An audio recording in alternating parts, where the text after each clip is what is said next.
back and bigger than ever. It's the unofficial 40 from Soonerscoop.com. Now, here's the entire Sooner Scoop crew. Carey, Josh, Eddie, and Bob.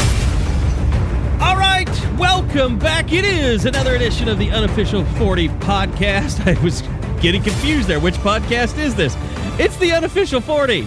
Not the Eskridge Lexus postgame show. We already did that, and Josh actually joined us on that, and appreciate that, Josh. And I tell you what, the entire gang is back here today, and because of that, Josh, and because we kind of cut recruiting short last week, I know we have a lot to talk about with the football team. Iowa State coming up this weekend, and I know everybody wants a fire hat that was released on social media last night. By the way, you guys have been asking forever. The Sooner Scoop and Unofficial 40 merch is on its way. So I don't want to make any promises because then everybody's going to hold it to me, but it's soon.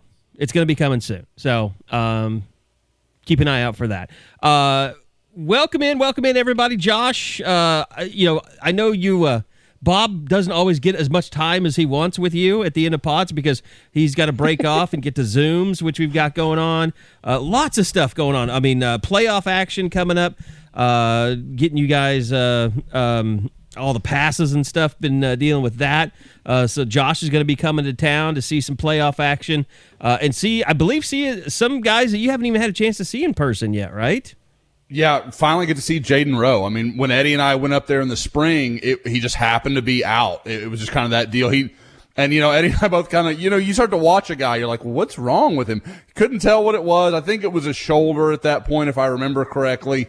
But coming off a 3 touchdown, he had 4 touches last week and had 3 touchdowns. So hopefully we can get a little more of that this week as they take on Broken Arrow, where obviously I could see Robert Spears Jennings, who was one of the guys I saw in the first week of the season. So get to see him play some DB that I haven't seen before. So it worked out about as well as it could have for an Oklahoma playoff matchup for me. Yeah, for you it did. For everybody else it didn't. Yeah, insensitive bastard. with all the upsets, Booker T out, Choctaw. Del City versus Choctaw. Had it circled. All right, second round. We're here. It'll be all right. I think we're going to go see Jacoby Johnson and Mustang take on Jinx, so it should be a pretty good game. You saw him early in the year. Do you think Stillwater over Booker T is that big of an upset? That doesn't feel like a no. Booker T had problems at quarterback that they just weren't. I mean, that Bixby, they could match Bixby in a lot of places, but at quarterback they weren't getting the same efficiency. It sounds like little Gundy's doing a pretty good job up there. Mm-hmm. That is a coaching staff that doesn't get its credit. Better than Gunner is. Maybe so. Excuse me. Yeah. Tucker Bernard, they do a hell of a good job at Stillwater. That doesn't get enough credit. I think they've been around long enough now. Everybody kind of forgets that there was a time when Stillwater was just okay for a really long time. Sure, I remember we played Stillwater in back when I was in high school. You remember Russell Borison that ended up in Kansas, I believe? Yeah. Good player. No, Josh doesn't remember him, Eddie. Just saying that. Oh, no, I do. Whoa. That is. Yeah, sure. This is a hate crime.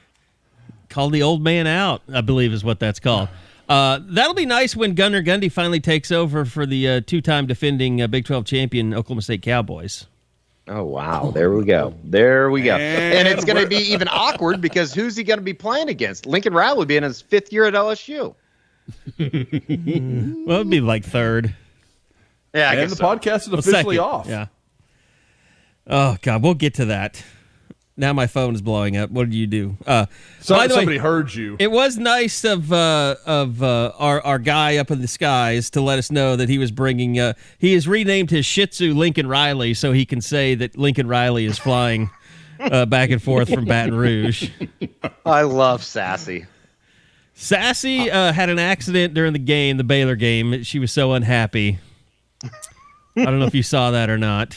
No, I didn't. Yeah, she had a little accident on the couch. Wasn't liking what she was seeing, which we could all understand. She wasn't the only one that had an accident on the couch during the Baylor debacle. Yeah. So anyway, Bob, I'll just let you kind of take over here because I know there's lots of recruiting stuff you probably want to hit up Josh for. It's crazy. We're 28 days away already from the early signing period. So, I mean, it felt like November would be a month of waiting. It's sort of what it's been. Offensive line, let's start there. What Texas did last weekend, will it help OU here in the next month? Okay, so for those that don't know, Devon Campbell, DJ Campbell kind of goes by either. Cam Dewberry, a couple of Oklahoma's absolute premier offensive line targets were there last weekend, and we're on hand to watch, one of Texas's more embarrassing losses in decades. I mean, there's just no other way to put it. So I'm usually, and people in this that listen to the pod and have for a long time know, I'm not a big fan of one game swinging things, but this isn't one game. This feels like something is systemically wrong at Texas. You've got Dennis Dodd already saying Sarkisian's getting fired sooner or later. Now we can get into how stupid that is because it's kind of inevitable that will be true. But Mari's going to write about the sun rising in the east. Exactly. At the same time, for you to say it now, says something. Lincoln Riley has a problem running the football. There will become a time again when Lincoln Riley goes away from the run. I'm sorry, I'm going on a tangent here, but we all saw that. We talked about it on the post-game podcast, on the Eskridge Lexus post-game podcast. It's an issue. It's been an issue and then to sit there and see Joey Galloway last night going on and on like he's some kind of football genius. Like Lincoln Riley has a problem running no shit, JoJo. No shit, okay? We know this. You and your brilliant mind. All right, back to recruiting. You tried to give Bob and I your moment, and then you just took it away. I mean, that's just, whatever. Don't trigger me. But no, those guys were there, and there's part of me that thinks it does have a role. I haven't bought into Texas being a serious contender with Cam Dewberry. I think it's OU or A&M for him. Ohio State was a longtime leader, or I guess one of the leaders, but that feels like that's kind of passed as well. Some guys I talked to, they think OU leads. I don't know that I'm that far down the road, but I mean, I think if he played in Dallas, I would have probably already put in a forecast for Oklahoma. Houston and A&M right now, there's a real connection there, and it's going to be interesting to see if OU can overcome that. On the flip side, you have Devon Campbell, who is from the Dallas area, a guy to Arlington Bowie. I didn't give OU a huge chance. Everybody's had him pegged to Texas for a long time, but with all that's going on, and I know he's got some people around him that maybe I wouldn't say are pro OU. Board readers and members kind of know what I'm talking about. There are some things that we've discussed in scoops and those kind of things where there are some around him that are just have some issues with Oklahoma, right or wrong, however you want to look at it. So I think there's a lot to overcome there, but boy, Texas has given OU a chance here. I mean, they're giving them all the ammunition they could need. And I think Alabama's involved there too. There's some talk he might take an official to Georgia in late December, kind of right before the signing period, which is that's always scary. I mean, we're talking about Kirby Smart in Georgia and all that entails. There is plenty there that frightens you. But I mean, Oklahoma has as good a chance as any with either player. So I mean, I don't know how much more you can do for two guys that everybody thought was headed elsewhere 6 months ago. OU's made a good run here. Now they've got to finish. And then, I guess just to kind of wrap up offensive line, you've got Malik Agbo from the Seattle area, who everybody I talked to thinks OU leads there. And that is a guy that some people don't love his tape. He needs some work. But as a sophomore, I think that's really a lot of what Oklahoma has latched on to, some of his sophomore tape being very, very good, and maybe being one of those guys that COVID happened, didn't quite stay in the shape he needed to, and, really needs to get into a strength and conditioning program. But there's some belief that maybe his upside is a lot higher than people realize. I've got a couple more. First one, we're going to bang the table about OKPreps and the possibility at all of Bixby's Braylon Presley, Heritage Hall's Gavin Freeman, or Choctaw's Deshaun Brown? 28 days from now, are any of those three signing with the Sooners? I think you'll see Deshaun Brown. That's just my gut. And I think you have to give the kid a lot of credit, because we've seen guys in the past that at this point got mad at OU and started saying things publicly. Even some, I can remember being on some local TV stations, kind of firing some shots at OU because they didn't feel like they were getting the attention they deserved. Deshaun Brown's done none of that. And in my opinion, has more reason to feel like he should be an offer than almost any kid that we're talking about here. Any of those guys that have taken some pot shots. Deshaun Brown had a massive senior year. He's at a position where you frankly just can't have enough good players. And I think Deshaun Brown has shown so much growth from his junior and senior year.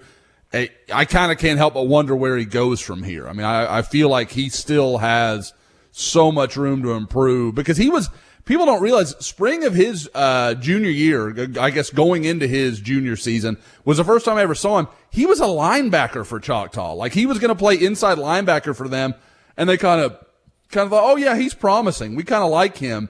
And then I see him again in the fall, and he's just wrecking shop as a defensive end. And then we all saw him this spring, and he's put on 30. I mean, like, it was like 20 pounds. He'd grown an inch. Like, he just looked like a different cat altogether. So, and we saw him at OU's camp in the summer, and he was sensational. Yeah. And he came and he worked out. That's something that I think OU puts a lot of stock in. We'll get into that a little bit more, some other D-line recruiting talk. But yeah, there is, there's a lot of respect for that he came and worked like he did. So I think there's a chance. I think there's absolutely a possibility that he is, a part of this class. Freeman, Presley, I'm not hearing any momentum in that direction. Like, I wouldn't have any problem with it. I think he's a darn good player. He's one of those guys, we've talked about it in our group message. I feel like guys like ourselves like Gavin Freeman maybe more than coaches do sometimes. And, it always gets lumped together, but I think I've got him at like 12 in the state, and I've got to update my rankings, and he'll probably move up. Like, he's very good. Braylon Presley, I had a chance to see him just, a couple of weeks ago. He's awesome. He's outstanding. He's a great player that's going to be a weapon for Oklahoma State. I think he's a little more, probably a little more diverse than his brother was, who's kind of purely a slot receiver. I think Braylon can play some running back. Guys, he is what we've talked about Raleek Brown as. I mean, he can play some receiver. He can play some running back. He's going to help you in the return game. He can do a little bit of everything. My problem is OU has Riley Brown. I don't know that you need two guys like that, especially in the same class where you've got such overlap. And as much as I like Braylon, Riley's a better player. He just is. There's no contest to that, in my opinion. And he's faced better competition. You know what you've got. And I hate to sound like I'm down on Braylon because he's outstanding. It's just Riley Brown's, a top 20 guy in the country. So I think obviously very long answer, but Deshaun Brown is the guy I would bet on. And then I would probably say next is Presley and then Freeman. There is some interest in Presley. Don't get me wrong. That's a possibility. I just don't think they're going to get to that place when it comes to numbers. And then we'll close it out this weekend, 11 a.m. Not sure how the visitors list stacks up, but we do know one. And it's the first junior college offer. So where are things starting to trend in that direction?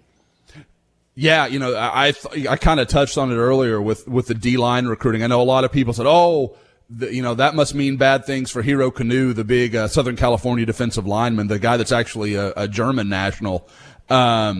He is, I guess that's not the feeling I'm getting. I actually, literally right before we started the pod here, I put up this week's Woklahoma. I talked to a source in Georgia that feels pretty good about OU's chances with Hero Kanu. I thought that was really, it was a curveball. I didn't get the answer I was expecting and kind of followed up. So anybody interested in that, go sign up, be a scooper, join up, and you can read all about that. That was an interesting conversation.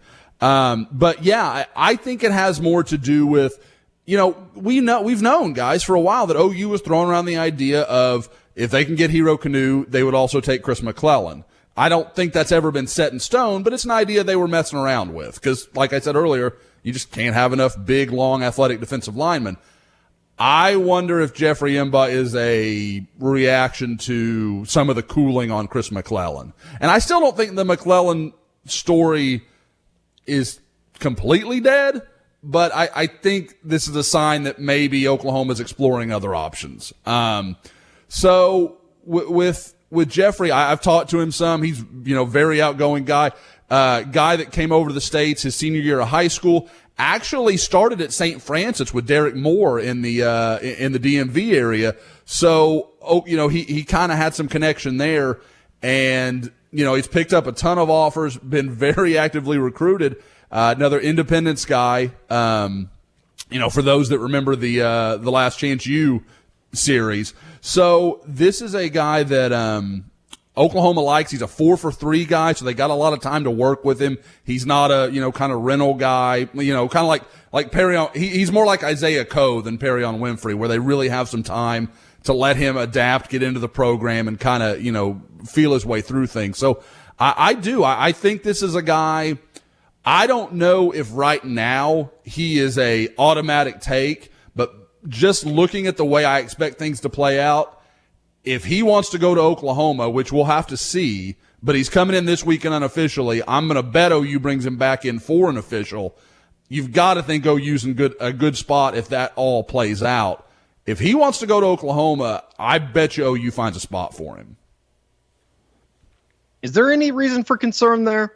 Just the way that the JUCO thing has kind of treated Oklahoma here currently at the defensive line position? JUCO's, God, it's such a crapshoot because I've seen. You just never know. I'd love, yeah, I'd love to be like, I've had a great insight, man. I thought Perrion Winfrey was going to be a monster, and I mean what's so funny is and we can get into that, but like people are like, how disappointing is he? The what, guys? People are saying like, oh, how disappointing is Perrion Winfrey? Guys, he's going to be one of OU's first interior defensive linemen in like a decade to probably end up in double digits tackle for loss. Like, people act like he's been terrible. He just hasn't been what we thought he was going to be. Like, he's been a good player. There was an idea in August that he was going to be a top 15 first round, like a Gerald McCoy type guy. And I think that probably just speaks to, in a way, how special Gerald was. No, I think we all thought like this is the best defensive lineman OU's going to have since Gerald McCoy. 100%.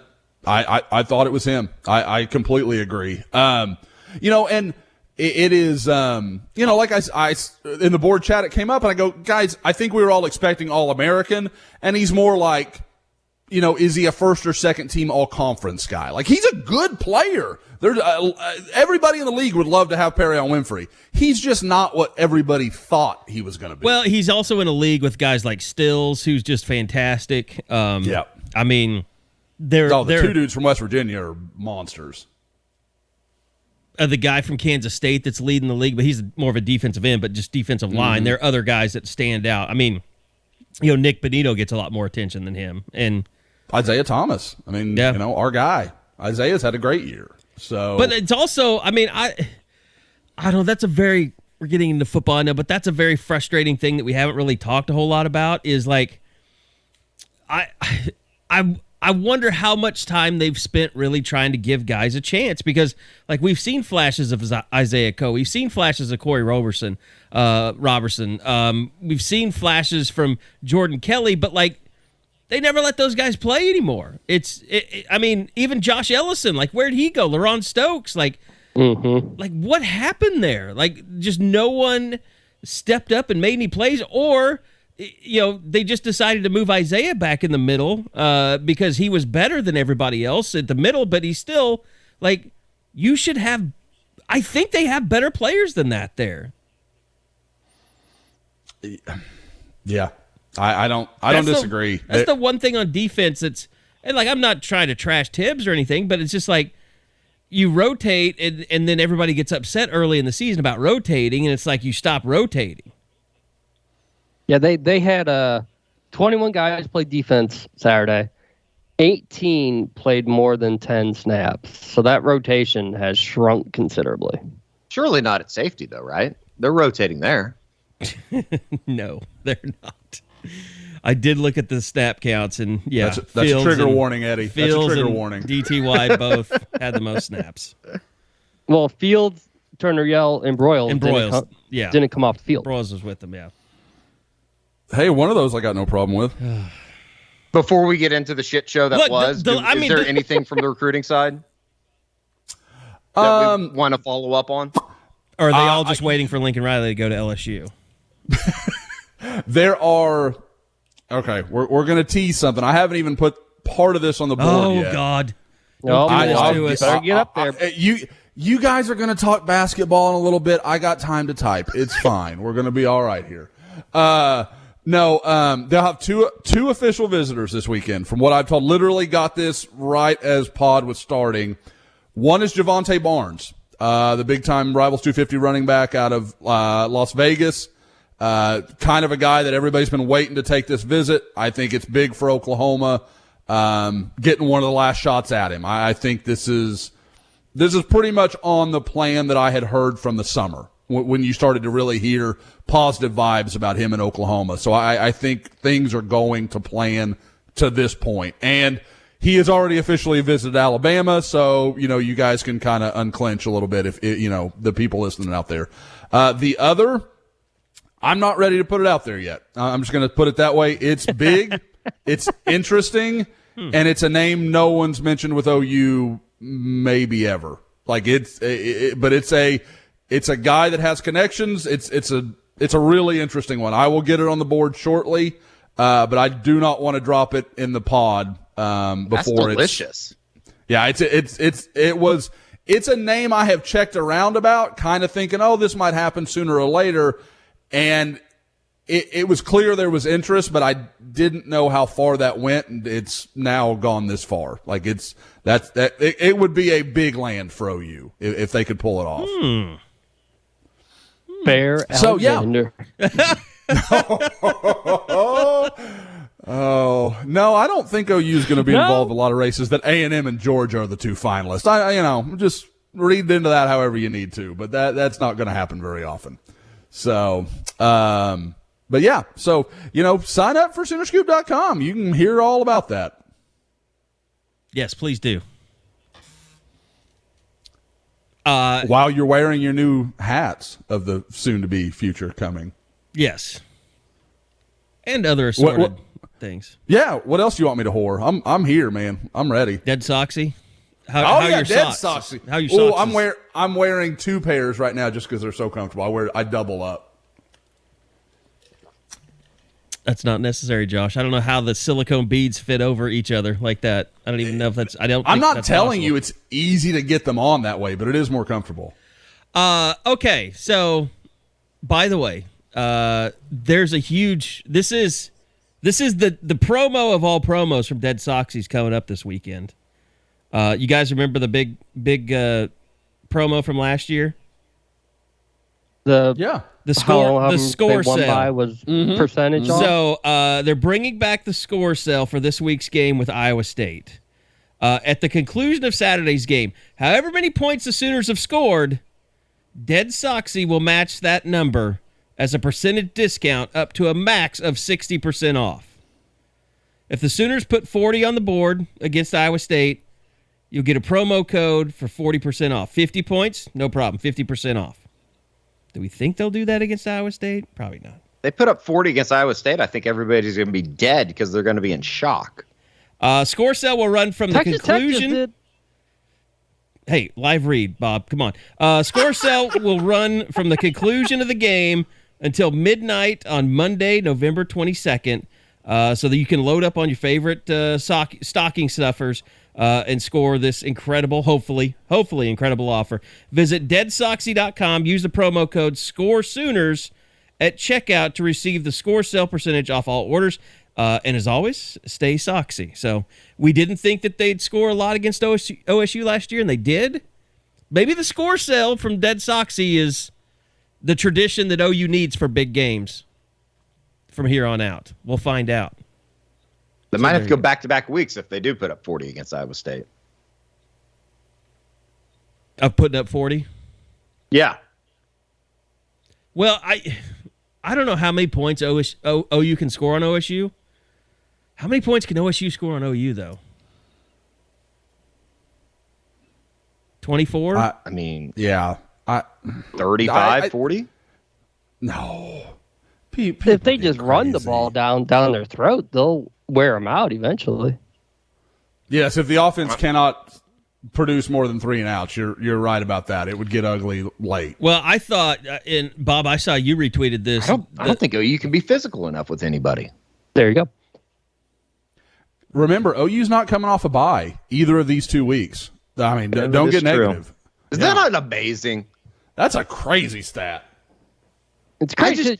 If it's hard to correlate, so I didn't ask it because there's like one, that was September, then one's in October, and one was. But it is fascinating. I just wonder what the hell's going on. Like there's a lot of stuff that's coming out of Norman right now that I just don't know how to make sense of. Okay, I'm sorry. I got a stupid text. What are you guys talking about? We're talking about the fact that a lot of the losses for Lincoln Riley have occurred with at least more than a week of preparation, Yeah. Mm-hmm. 6 of either the 9. Playoff or bye week. 3 in the playoffs, 3 coming off buys. Iowa State 2017, 2020 Kansas State last weekend, and then the other 3 of the college football playoffs, and then there's 3 other losses out there. It just doesn't really make sense. Like you said, there's a lot of things coming out of Norman that doesn't make sense. Like, sure, where do we want to start? Why am I still getting texts about, is Lincoln leaving? Like today. From friends. Oh, God. I don't know that anything has ever, and is this just the world that we're in now where everything becomes bigger? Like every rumor becomes bigger than it's ever been? Because I feel like it's like we do this all the time, and we did this yesterday. We did this yesterday morning. It was like you guys were like, okay, we don't really think anything is going on, but should we check? Because there's so much noise out there about this. Should we check? And so I was like, fine, I'll check. And so I started calling people, and everyone's telling me the same thing. Like, no, none of this is true. It's just like with the plane thing. It's like the plane guy. I mean, it's like him tweeting at us, hey, we're coming to Norman from Baton Rouge. It's not the AD. Like, because he knows his plane flying back and forth is going to cause a national incident in college football.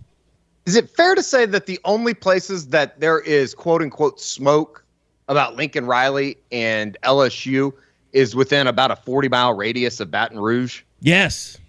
Yeah, there's an arrogance that they just, if they want him, they're going to get him. And people will throw anything out there that they want, like, oh, LSU's willing to pay $15 million a year. No, they're fucking not. All right? Nobody's paying $15 million a year for a college coach because nobody's come close to doing that. Nick Saban makes what, 11, 12?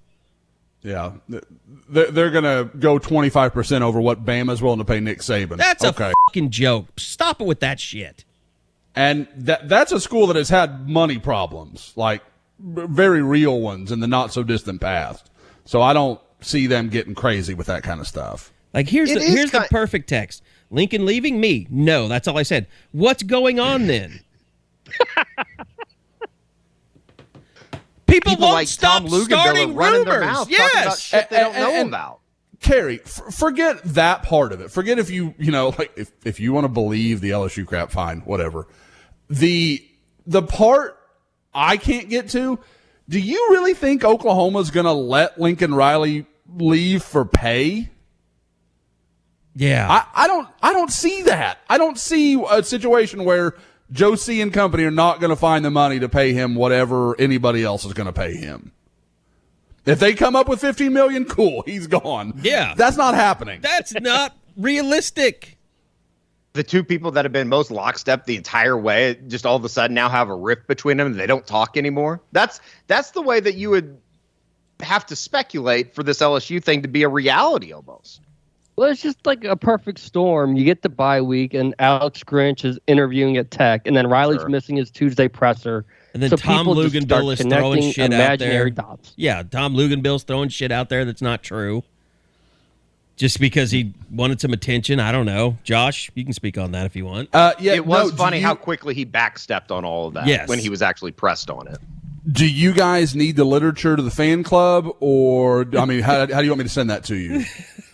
I hate Tom Luginbill's a fucking idiot, and he always has been. I watched that guy talk about recruits that he would talk about like he knew them so well, and he'd show up to a damn camp that ESPN ran, a Nike camp, spend about 30 minutes there, and then he'd leave. And then you'd hear him talk about it afterwards, like he saw the whole thing and was very familiar with all the players. And you're like, you're not. Boom, roasted. That stuff, I mean, God, guys, we know at least one other person who loves to do that. You know, that's expressly why I hated Tom Lemming earlier in my career. It's because he did the same damn thing. And then he would go on the damn blind side and pretend like Nick Saban. Oh. We got to get Nick Saban his tape. He hates it when we're late. I guarantee you he made that. If you want me to be part of the show and that I watched his tape, that you have to make it sound like they're all waiting for me to get the tape out to everybody. Yes, Nick Saban needed Tom Lemming to show him talent. That's what Nick Saban needed. Jesus Christ.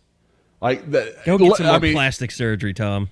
Yeah, Lemming's a far bigger joke than Luginbill. I don't want to bury Luginbill that harshly. That's not fair. Why not just get Max Imfinger to run a camp? Oh God. I guarantee Eddie and Bob don't even know who Max is. No, hell no. I feel like I've heard legends of him. I heard you guys talk about it before, but I don't know who that is. Nope. Yeah. No clue. He made Wes Welker. He made Wes Welker. Oh, God. What? These guys always have some dude they latch on to. Like, I made it possible. No, you did not. Jesus Christ. The Ower thing would be like me and Gerald McCoy. Like, Gerald will say stuff, and I'm like, I didn't do anything.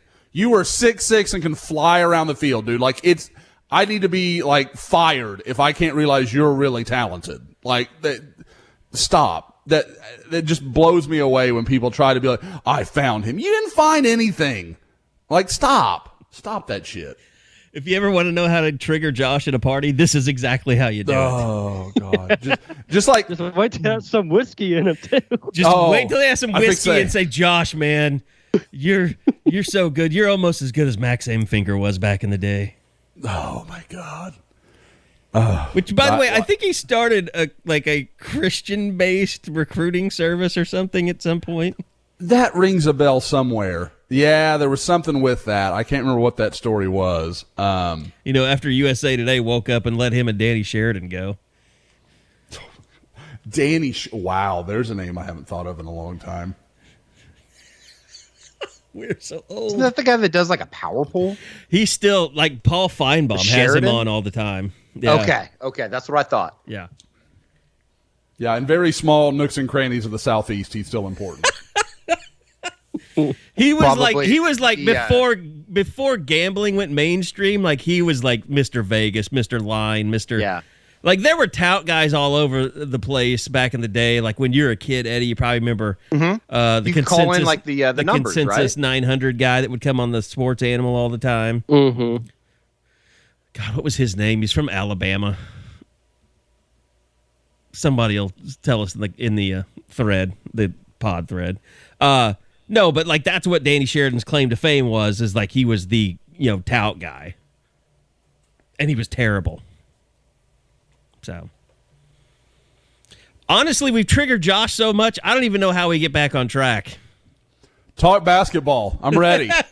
Well, at the end of the day, I don't think that there's anything to the LSU Lincoln Riley stuff, and I would have to, and I would still be completely floored. I would be more surprised. I told the guys from Baton Rouge this last week.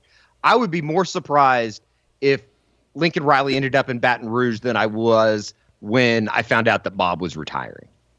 That's how shocked I would be, and I was pretty damn shocked. I was amazed that the tweet, basically paraphrasing what Lincoln said when he was asked, how half the responses are like, "Yeah, he's definitely gone." He didn't deny it. It's like you just believe what you want to believe if that's what you see.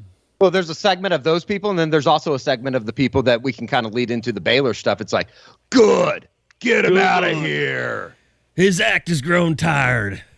Which again it's kind of funny that all of this is coming, and I know that like I'm clearly not happy with kind of the state of the program right now. But you also got to remember they are 9-1 and coming off of a 17-game winning streak, and have won. But then again, you could argue that's why they're in the position that they're in too. I see both sides. Is it just that everybody's super mean after the last couple of years? Like, I blocked more people after that Baylor loss than I have in a very long time because it was just there was so much that was out of bounds. There was like some dude like you just couldn't even make. I made a comment about the ref's probably going to call both teams off the bus to assess that 15-yard penalty and have them re-kick, and like people were so mad at me.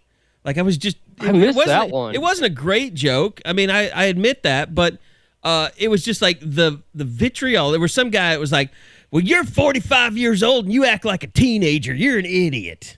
I'm just like, and you have no family. And I'm just like, wow, like where is this coming from? Did they just come back for that second response? Like they were like, I'm not happy enough. And you don't have a family. People are just angry. I mean, I think that there was such a buildup for the season that people they're not getting what they were expecting to get. And I kind of include myself into it. I bought into a lot of the hype around the defense, and to look up, and I think it probably doesn't help the fact that you look up 90 miles to the north of here, and they're the number 3 defense in the country.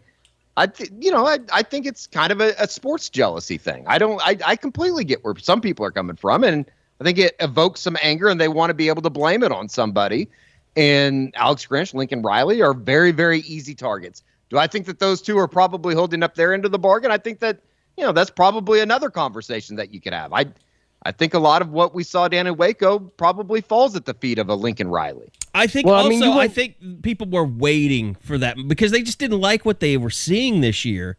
And it was kind of that thing like, we tried to tell you that you weren't playing very well, but you kept coming into press conferences, everything, and telling us how you were close. And we kept telling you you're not close because look what Georgia does every week. You're not doing that. And they finally were proven right. And then they could yell at everyone who didn't pay attention to them that said, things don't look right. You need to fix it. And it reinforces an idea, too, that there are bigger problems within the university or within the program. And it does, like, you turn on the tape, and I think everybody's seen the 3rd and 12 play in which Baylor moves the pile. It's like, that's hard to justify. It's hard to watch that and justify what's going on. And particularly then you get into the particulars of the play and the guys that are standing around. It's like, how the hell are those guys still on the football field? Is this a soft program? It's very easy to justify some of the things that are out there when you see what you saw on Saturday. Well, see, because you came into the month, like, no more excuses. They got all the guys back. They're ranked number 8 back-to-back weeks. They've been giving their own little jabs on social media about being ranked 8th. Okay, so now they're going to come out in Waco and they're going to show what they're all about. And then obviously they do the opposite. And then you're like, where's the pride? Where's, the preparation? Like, what in the world is their mentality if they're saying all these things in the last 2 weeks? And then that's their first performance they have since that moment. What was it? It was, you were talking about, or I saw stuff out there. Bob, you were kind of listing the super seniors and who could not come back without a doubt. And it made me think about the ridiculousness of this year and the way it's played out. Like, we were sitting at the bowl game asking Ronnie Perkins and Ramondre Stevenson, like, would you consider coming back to make a national championship run? Because that's what everyone, from the moment that Florida game ended, Oklahoma was a favorite to win the national championship. Yep. And you think of where this team is now versus the expectations coming off of that bowl game against Florida, the Cotton Bowl, it's almost comical to think about it now. It's harder for me to find a way to argue that they're going to win the next 2 games than it is to argue against the idea that they could lose the next 2 games. It's kind of pathetic that it's become that. That's always the way it is after a loss, though. But still, this one, I don't know. Feels different, they're playing doesn't it? Yeah, because they're playing two really good teams and two really good defenses. I mean, you haven't seen the signs of them getting better with each game to where they're peaking in November. Almost but like you know championship November, light bulb turns on. That's not how it works. But you know what, Bob? As much as we talked about, the 3rd and 12 and stuff, the offense was just atrocious. Like it was non-existent. Like we've never seen that happen before in a season where the offense just starts disappearing at the end. Even last year. I mean, Spencer Rattler has proven that, with this offensive line, he can't be that effective of a quarterback. Caleb Williams can be, but they got better last year with Spencer Rattler. Like, they were a really good team last year. I mean, this team could not beat the Iowa State team that OU beat last year in the Big 12 championship. They couldn't. No. Mm-mm. Although Iowa State is in the same boat. They had all the expectations of the world after how they ended their season. And now they're talking about being the best version of themselves right now, Eddie? That is such a stupid comment that he made. We can get into that here in a second. Matt Campbell, what are you doing, bud? The thing about the offense, too, is that I just can't get over is the fact that it doesn't feel like there's so many problems, it feels like, whether it be quarterback. And we knew this was going to happen. I feel like we spent multiple podcasts talking about Caleb Williams is going to have hiccups. He's a freshman. He's starting his 4th game of his career. Like, how does he handle that? What happens? And it was almost like that was the worst that could happen, was him throwing those 2 interceptions in the fashions that he did. Like, and Riley brought it up in his press conference on Tuesday. It's just like before the second interception, OU had seemingly started to move the ball, even though they missed the field goal by Burkich before halftime. They had forced the turnover there. It seemed like that was like the breath of fresh air that they needed, and then he turns it right back over. Yeah, they had opportunities that they just squandered.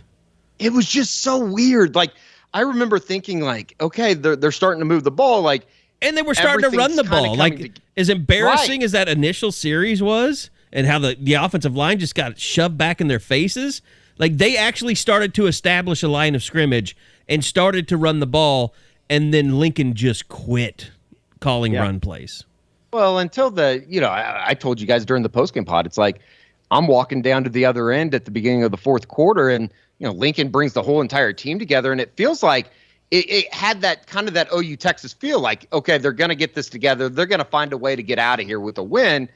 And then literally 6 real-time minutes later, they bust the 75-yarder, and it was like a 180. It was like the entire game had flipped. You're not coming back from a 17-7 deficit. Yeah, it was 41-30 against Texas, and there was a totally different vibe compared to 10-7 against Baylor. That's just how that game felt. Sure. Well, and I mean, like, it is also, we talked about this in the post game. The offensive line, like, they weren't great last year either until Ramondre Stevenson came back, and they had Creed Humphrey. I mean, it's just, they got to figure it out. They've got to find an identity, a physical identity on the offensive line, because they haven't done that. It doesn't seem like there's any major changes coming either. And the worrisome thing about that, too, is like it felt like Jaden Hazelwood was starting to put things together. Outside of the big 4th quarter catch when the game was kind of over, it's like, where was he? Where are any of the playmakers on the offensive side of the football? Well, they kept chunking it up, trying to get that 50-50 ball down the field, and that's not going to be Jaden's ball. That was Trayvon West, Marvin Mims, Mike Wood. Like, they kept going through it. And something Lincoln said, too, they dropped some early balls. Not like huge drops, sure, but things like, that he usually comes down with that. And the frustration for Caleb might have started to set in there, too. There's no doubt about that. And it seemed like he missed some stuff underneath. Like, did it not feel like he was just holding onto the ball for, like, an incredible amount of time during the entire game? Yes. I don't know. Josh, can this thing be fixed? Talk me into thinking this thing can be fixed. I mean, God damn it. Oh, man. Sold. I didn't like the pause. No, we weren't talking basketball yet, Josh. Come on now. It's not an easy fix. I will say, and it's something, I know that Gabe has talked about a lot. They've got to stop when they have run the ball well this year. They've worked zone concepts almost exclusively. Now they've had moments where the counter worked, and I think people like making that like, oh, they just couldn't run against Baylor. I thought they just gave up on it. I thought there was some stuff there. Absolutely. I think they've got to get to where Caleb Williams is coming down and checking down at times. There's too much boom or bust in the passing game. These are things that can be done. Maybe throw to Eric Gray out of the backfield a little bit more. I mean, that kind of stuff. Work, fine. It's okay if Drake Stoops gets 7 or 8 yards across the middle, or Austin Stogner, or whoever else. Like, I'm not one that thinks, oh, this was the whole season's lost. Like, I don't buy that. It's not a talented team, but it could be. Oh, you go out and drop one to Iowa State that is clearly not the team we all thought we were going to see. Guys, I'm not even doing it under the hood for Iowa State. They're not ranked. Like, there's no reason for me. That's always been my policy. It's wild. Like they I mean, the committee though, they should be right. Well, they lost to Tech, so no. Okay, they're 6-4. Yeah. They should not be. Yeah, I keep forgetting that good. Tech loss. Like it's just like it didn't West Virginia. Happen. Those were the Those are games. If you want to be a contender, you can't lose those games. But they beat Oklahoma State. Yep. Don't get me wrong. But that's kind of what I'm saying about OU. On the wrong day, OU can look awful, and on the right day, they can look pretty damn good. I mean, we forget that same team that we're talking about beat Iowa State. They destroyed them. Yeah. OU just ran through them, just like they weren't even there. So I think there's something to be said for Dave Aranda is really, really good. Threw some stuff at Caleb Williams that he had not seen before, and OU didn't adapt very well. And this week, I mean, don't get me wrong, the next 2 weeks, he's going against really good DCs as well. So it's not like that stuff's going to stop, but they can sit, okay, this is what we're doing here. This is how a quarterback grows. Like, this is what you do. There's going to be hiccups like this. I said it, in the post game, like, I'm shocked that we're just now getting to this point where, oh, hey, Caleb Williams isn't perfect. Like, he's got stuff to learn. It was all so easy for him for a while there that I think everybody forgot. Like, he's a freshman that wasn't taking the bulk of the snaps. This was never expected to be his year, and he's just kind of been thrown out there, and they've had to simplify some things and do some different stuff. So I think it can be fine. I think Oklahoma wins this weekend. And then I'll see about Oklahoma State. People forget how many times Oklahoma State's been, they're rolling now. They're rolling into Bedlam. Look out. And then Mike Gundy finds a way just to crap down his leg. Just makes one awful decision after another. We can get there when we get there next week. Yeah. But it just seems like I want to see him beat Iowa State before I start talking about Bedlam. Yeah.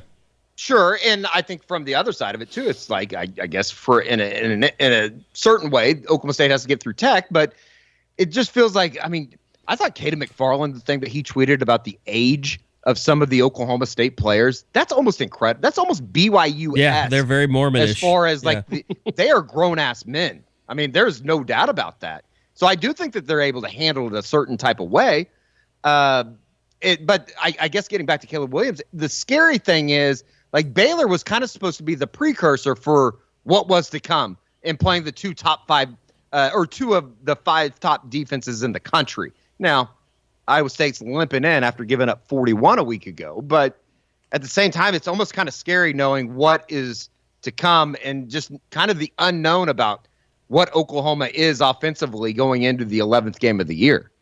What we do know is that, Tech had their backup quarterback that came in for Columbia and just tore up Iowa State. Look, Caleb Williams is capable of extraordinary things. Like, he's capable of dicing up any defense. It's just, is he going to be that guy on Saturday? Well, he missed some things. And we talked about it. Bob noted it in the top 5 plays. Like, he probably makes that throw to Austin Stogner, I don't know, 7 times out of 10, and it just happened to be the one that he didn't. Well, and it was so weird he came back in the game and then made that throw to Jaden Hazelwood. Yeah, it was a great throw. Yep. It was a great throw. Which it was a great play. Was all the more maddening that 3rd and 12 happened. As the resident soccer fan, man, they used that magic spray. They got that magic spray finally across the Atlantic that they just spray on those guys every time they go down, and it's just magically better. Except that he really did have his hand stepped on. Those soccer players are mortally wounded when they get sprayed, okay? Let's not play the soft soccer card. If a soccer player had his hand stepped on and cleats went into it, he would have to have it amputated on the field. Okay, we're going to play the non-fake injury role. I mean, you want to talk about your son and what he's up to in NFL games? And there was a fork, man. I mean, come on. A fork. Nobody could prepare for that. Okay, we're approaching Zoom times. Josh, I'm sorry. See you guys. Well, we won't go 15 minutes with basketball, though. No, but we need to hit on it before give you some time. Sure. Give you a little buffer before you have to get out of here. Which we all do, but... Love you, Bob. I'll miss you, Bob. See you around, buddy. So far, OU's best performance Go put on the board who's visiting. That's literally what's happening. By the way, I don't know how you feel. The best game that they've played all year so far was the one that you didn't go to because you were covering the TCU game. This is true. But yeah, I mean, they start off the Myrtle Beach. That'll be tomorrow at 6 against East Carolina. Not a murderer's row of a tournament. I mean, solid field. Not like the one they're in next year. Right, exactly. You know, it's if they could get this one, that'd be a heck of a shot in the arm for the first season. I'm intrigued to see the conditioning because that's something obviously Porter Moser preaches like crazy. Does it show up on a weekend like this where you still look as fresh Thursday as you do come Sunday? Like, are they able to translate what they've been working so hard for the first 2 months of practice? Does it show up this weekend with a team that's deep and able to, play 3 games in 4 days and be just fine this early in the year? Well, I think that's the thing, watching this team through just a few games here, Bob, it's a team that plays defense very hard, but they also want to get out and run and use that defense to create transition opportunities. Like, they need a lot of bodies to play this style. Yeah, and that's why I asked Porter flat out. I was like, do you have a red shirt policy? What's it going to be for this season? And he said in the past, he's designated people, red shirt, not this year. All 13 guys are going to play as long as they can and as long as they've earned the right to do just that. And the defense, creating the offense, is obviously going to be key for this team. Love C.J. Nolan did in little spurts there Friday, because I think, you start to feel confident. Jordan Goldwire is going to run the team. Tanner Groves is going to be like 17 points, 8 rebounds. That's going to sound like pretty consistent. So where do some of the other parts come from? Is Harkless one day, Mo Gibson one day, Nolan the next? Who are going to be the guys that you can consistently rely on to be that third or fourth guy that's really going to make this team give it the type of production it's going to need to be competitive when the Big 12 season gets here? Edward, any basketball thoughts on what you've seen so far? Yeah, am I the only person hearing okay, it stopped? Good.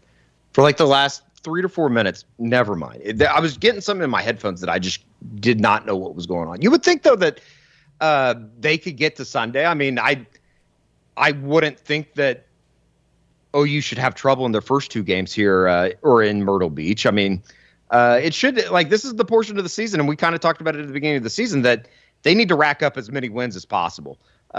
Because once you get to the bottom end of the non-conference slate, especially when you get into Florida or Arkansas or even Butler, I don't know what those teams are bringing, but obviously the Big 12 is going to be really good. Texas looked extremely good on Saturday night against Gonzaga. Kansas obviously going to be extremely good. From the preliminary results from some of the Big 12 play, it looks like the Big 12 is still going to be one of the better conferences in the country. Has there been any surprises to you, I guess, through the first 2 games, Bob? Tanner Groves coming off of a newcomer of the week. I guess that shouldn't be as much of a surprise, even though he struggled a little bit in the first exhibition game. Has there been anything that kind of jumped off the page to you that you weren't really expecting? I think for me it's been probably the play of CJ Noland. I think they're going to lean on him a little bit more than I was thinking going into the season. Yeah, I think I'll stay with the freshman too, and Alston Mason. I had pegged him. He's like, that guy's way too little. There's no way they're going to play him this season. He's got to get in the weight room, add 10 pounds, and he'll be ready next year. But when you see how fast he is and how fearless he's been so far just driving to the hole, you're like, if that confidence stays that way, just let him do that, because he has another gear that even guys like Mo Gibson really, I don't think they have. So let Mason kind of do that. He'll have some freshman ups and downs, as will CJ. But you're starting to think about that 2021 class, like that maybe is going to be a little bit better from the outset than I first thought. Like, it won't have to be till they're sophomore and juniors when they make a difference. They can do it this year, and Porter Moser is clearly going to roll with whoever he can trust. And it sounds like through the first part, they're earning those minutes before the, quote unquote garbage time minutes. Right now, that's guys like AK, like Marvin Johnson, like Rick Asanza that have to earn the right to be playing in meaningful competitive minutes, where those freshmen have already, shown that they can be counted on. And we'll see if that shows up on a weekend like this. Is that probably the biggest concern right now going in, or, through two games, I guess, is just what happens when they do play somebody with a big man inside? They're gonna take some beatings in there, aren't they? They are. And can Tanner Grove still be an offensive threat if he has to go through that night in, night out? I think, I don't know what it looked like at Eastern Washington. I can't imagine there were too many guys where, like back-to-back games, he had to go against a really big body and still do a lot of the bulk of the scoring. But, that's going to be the case this season. So Asanza can't grow into it, or if Ethan Shagwa can't maybe adjust his position just a little bit. I like what Ethan's done here early, especially in terms of being a playmaker. I like what I've seen out of him, yeah. Yeah, more assist than I ever thought he would. But they're going to have to be physical, and maybe that's the one check mark you're not sure if this team has it just yet. Right now, it looks like kind of like Jacob Groves is Mr. Automatic from three. I mean, he looks like a guy that I'm sure he'll have an off night here or there, but it looks like a guy that most nights you're going to be able to rely on. I mean, Emoji Gibson's been really good so far, too, shooting the ball. But I would say between those two guys, you're probably not going to have one night where just nobody can make one. Not a lot of those. Right. And then that was the scary part of the first half of the very first game, right? I mean, that was sort of the worst case thing. It's like, man, these guys who were so on fire last week now can't make any shots at all. And they had to figure out how to produce when they weren't making shots. And they're going to. There's one of those guys is going to have, even if they're not on fire, like 4 for 4, they're going to be like 2 for 4 from 3. Like, they're going to keep defenses honest. There's no doubt about that. There's enough firepower, and there should be enough spacing and ball movement to where these shots are very makeable. It shouldn't be stuck in the mud. That's going to be one thing I'll be curious to watch this entire weekend, is the ball movement as crisp as the spacing, what it needs to be for all 3 games. Or do you start to get lazy? Do you start to get a little bit tired, and then you start doing more one-on-one stuff instead of trying to run the offense? Best time of the year. I think it's the best time of the year with some of these holiday tournaments and all that kind of stuff. I love afternoon basketball, even though he plays at 6 on Thursday. Last thing I wanted to ask you about is Bijan Cortez, is he pretty much just stuck as a guy that's going to come in late in games when it's out of hand at this point? But, I mean, I've been impressed by what I've seen when he's been in those scenarios. He had to overcome an ankle injury for a good couple, 2-3 weeks during the stretch run of when you're really getting ready to play. That wasn't in exhibition game at all. So even if he was good to go like August and September, you need, you're not ramping it up just yet until you get to October. And that's when he had that injury to kind of set him back.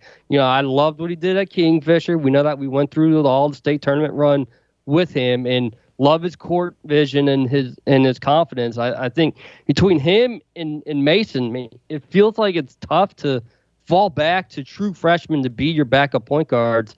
But that's where OU looked. I don't see Mo Gibson playing a tweener role, because I think Mo, when he first got here, thought he would play a little more point. He didn't play. He plays 0 point, and I don't think that's going to change.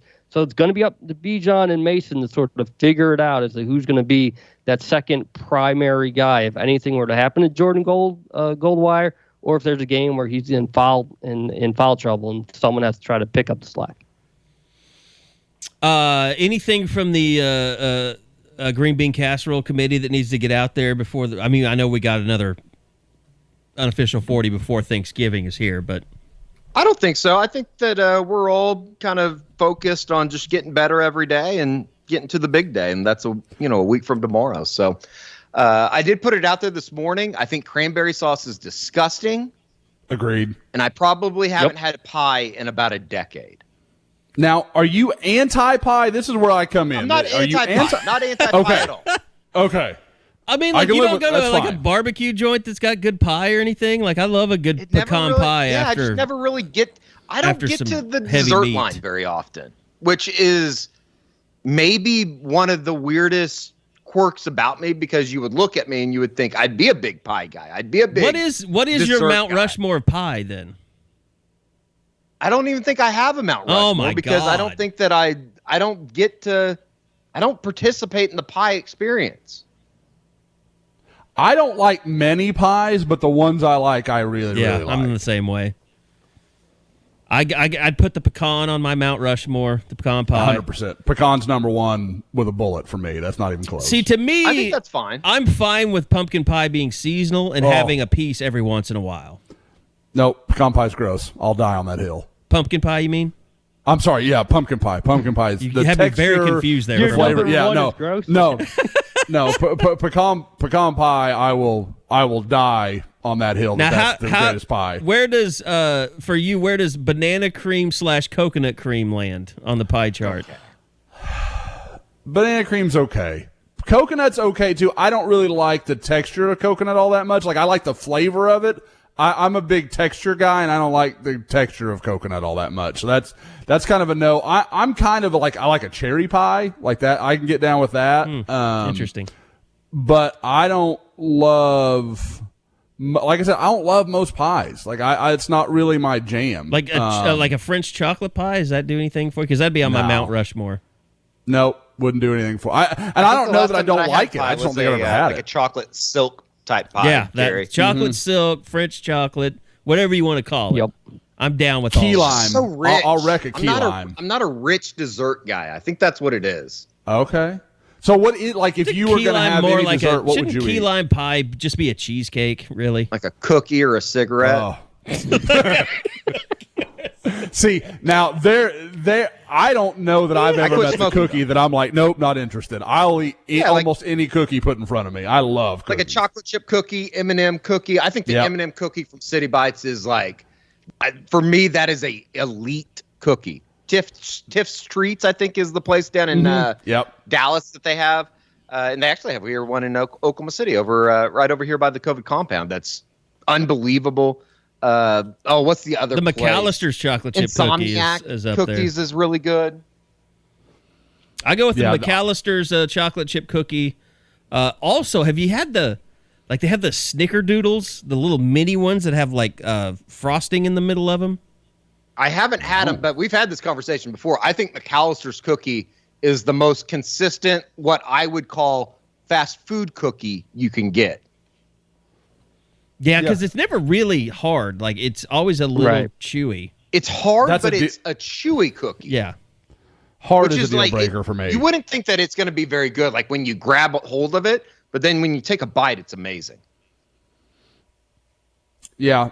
Cookies are one thing. Like, the only cookie on earth I like that is not homemade is an Oreo. I will wreck Oreos. Like, that is a... Golden stuff? You like the golden stuff? I'm not even a double stuff. I'm a purist, except for one. There's one exception: the carrot cake Oreo. Holy God, I can eat the hell out of those. Like that is my one. But like, I don't know that I've ever even had a double stuff Oreo. See, I would take carrot cake over most pies. Yes, 100. Carey, next time you come down here, you talking about going to barbecue joint. Come down. We'll have some new equipment, I'm sure, to put in. I will take you to the world's greatest carrot cake. It is unbelievably good. Charleston's has an underrated carrot cake. Really? I didn't know that. Okay. Pro tip. So, yeah. I mean, but you're right. There's not a lot of pies that – I don't even know if I can fill out a Mount Rushmore of pies. I've got my 3. Cherry, key lime, and pecan. I would never think about any other pie that I can't think of any. Yeah, I'm pretty much – my dessert pie realm is pecan pie, chocolate pie, or carrot cake. Mm-hmm. Yeah, if I can include carrot cake, then yeah. Now you put a Reese's Blast in there from Sonic, then we're talking. Because that to me might be my favorite dessert of all time.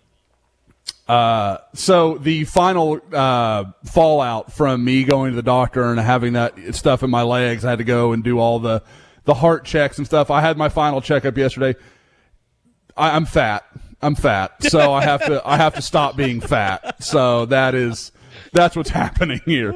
So he's like, I don't want to, I'm like, and like he knows Tiffany, and Tiffany's in there with me, and like he's kind of like trying to be nice. I'm like, so you're telling me I got to lose weight? And he's like, yeah, basically. I'm like, okay, cool. I got that. I can handle that. So yeah, this conversation is just nothing but pain to my world because I'm basically eating chicken and root vegetables for the foreseeable future. That's all right. Eddie accidentally registered as a sex offender with the OSSAA today. No, I didn't. Yes, you did. You did. But I didn't. Somehow you checked yes. I laughed about it. I laughed about it to myself. And I go, of course I'm not a sex offender. Well, I was worried for a second because Van Shea sent me a screenshot. He was like, Eddie registered as a sex offender. I can't print off his pass. And I was like, did something happen that I don't know about? And I was like, is this the last day that Eddie works here? Well, no, there are some. I can unequivocally say that I am not a sex offender. There are some real connections between Eddie and like Charlie Day's character and basically everything he's ever been in. But in Horrible Bosses, when he is a sex offender because he pees near a playground, that I could see that being Eddie's. I want to be a sexer, let alone be a sex offender. I mean, literally, we had to sort this out while we were doing the pod. I think we're all good though. I got the email. We're good on that front. Okay. Do we lose Bob? Yeah, it's 11:45. So. The Zooms have started, so we're going to get to those. Anything anyone wants to throw out there before we get out of here? There's nothing like final that I want to say. It's just like I did like last night was the first time that I actually got to sit down and watch a little bit of the stupid ass television show for the college football playoff. It was bad. I understand Gary Barta is just basically kind of a conduit for everything that happens in the committee room, and he's just the spokesman. But he sounds like an idiot when he says the stuff about putting the games aside. What are we even doing? That was the worst. If we're not counting that, like, he should have just stopped there. Like, his lawyers should have been in the back. Don't talk anymore. Don't say anything else, because you just look stupid when you go on and on about these the formulas. And like, I don't know if you guys follow like the college football professor, the Adam McClintock and David Bartu. It's like, it's very obvious that they use a formula to come up with these numbers. What is the committee even there for? Yeah, if there's a formula that you're using. Right. I've screamed it over and over again. Why they won't use the BCS system to decide the playoffs is baffling to me. Because then you know what the rules are. You know what the outline is. You got to have strength of schedule. You got to do that kind of crap. Like, I don't understand why those have to be two different ideas. To me, the thing that's dangerous about this is, well, maybe not dangerous, but it definitely, OU had that system forever where they would play one premier non-conference opponent, and it would always work out for them in the BCS. Now they're going to the SEC. It doesn't matter, but a lot of teams like Oklahoma State are going to be screwed because they don't play any marquee, out of conference, or they scheduled somebody marquee and they just ended up not being any good that year because they scheduled it 10 years ago, or their program. Like, that's the problem here is you're using all of these analytics and stuff, but it's not like these matchups could be made a year ago. Like, these matchups are being made 10 years ago. So it's just it's a little bit of a powder keg that hasn't blown up yet. Guys, one keynote, we need to prepare for this in the future as we become SEC brethren. The lineup in the SEC this week includes Charleston Southern, Prairie View, Tennessee State, New Mexico State, South Alabama, and UL Monroe. Now, there is Arkansas, Alabama. Are they? Especially now, you had OU and Texas, two more, 1.5 more college football teams. You would think.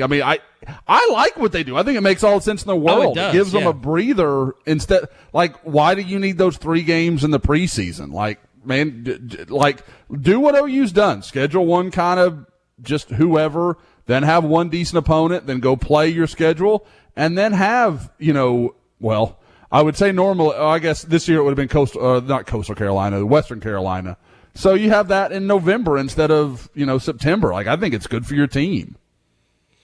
All right. We're going to wrap it up. We got interviews to get to that are ongoing right now. So appreciate everybody for tuning in. There's some really good games coming up over the next couple weeks. I'm excited for the, next 2-3 weeks of college football. I think it's going to be really good. Thanks to Eddie, who you just heard from right there. Thanks to Josh. Thanks to Bob, who has already taken notes. And we'll see you guys back here again next week. Hopefully, everyone much happier after an Iowa State win. So thanks for listening. We'll see you next week on another edition of the Unofficial 40 Podcast from Soonerscoop.com.